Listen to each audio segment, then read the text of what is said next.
Growing up, I was always aware of money. It was always in the back of my mind. I grew up in a lower class Asian family and didn't have the luxury of not knowing money existed.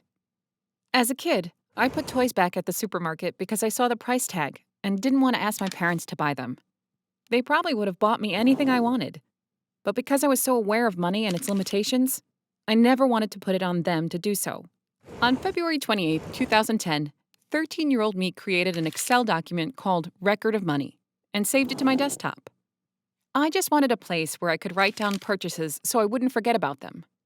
I wanted to be able to look back months later and remember that vanilla frappuccino I bought with my best friend Kathy on the first day of school. I never thought that 10 years later, that habit would turn me into a financially savvy 23-year-old who loves personal finance. And I learned some important money lessons along the way. Number 1. Writing down what you buy makes you more money conscious, no matter what. At 13, I didn't know that tracking purchases was a popular tool financial experts recommended. I simply started doing it myself. Because I write them all down, I never feel lost in my finances. I know how to budget automatically because it's so easy to see what goes in and out of my bank accounts. The trick is in the act of writing things down. When you do this, you automatically bring your attention to it. This helps your brain digest what you bought. And if you also write down why you bought an item, you can really evaluate your spending. This is the major difference between an Excel document and your credit card statement. Even if you simply write, I was bored and I wanted it, you have a record of your reason for buying something.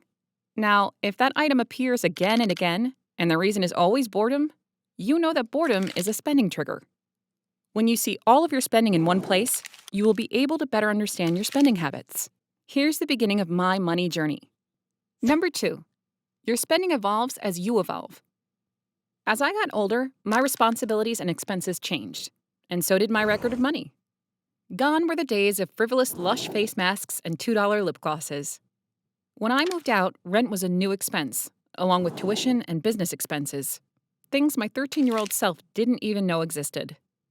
I wanted to know exactly how much my recurring monthly expenses were, so I placed them at the top of the list each month and added the rest of my purchases underneath. I made my document work for me as I grew up, and I implemented a color system for different categories of spending and totals at the end of each month so I could glance at my screen and know exactly where my money was heading. Number 3. Your end-of-month totals provide valuable insight. Being able to look back and see how much you've spent each month helps you actively work on your budget and decide what you actually need. At the end of every month, I have a few running totals that are helpful. First, I have the overall amount I spent. Next is the total I've spent on food, shopping, shows, experiences, gifts, and transit. I like to keep tabs on how these categories go up and down, and if I have a particularly high food total for one month, I try to bring it down the next. Make a note of which months you spend a lot on gifts, then budget for those months in advance. For me, this is June and December. I also love tracking when I buy airline tickets because they're around the same price year to year.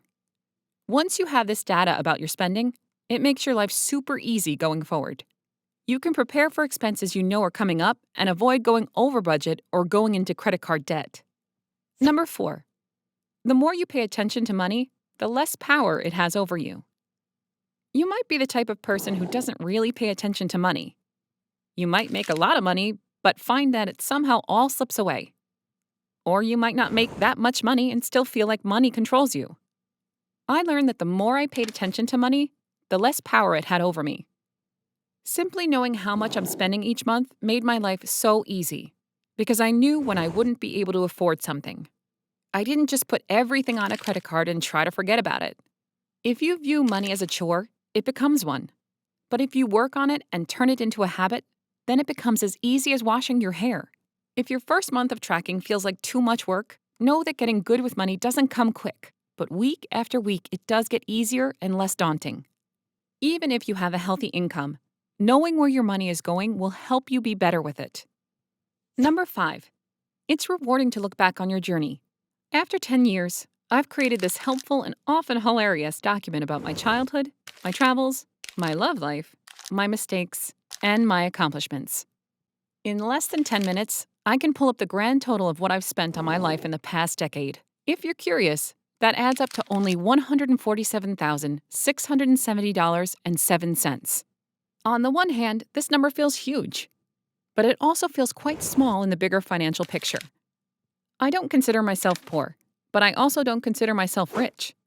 I make around $30,000, and I live a pretty damn good life. Seeing all of my spending laid out in this way puts a lot of things in perspective. It makes me aware of the privilege I had growing up, but it also motivates me to do better and continue upgrading my life.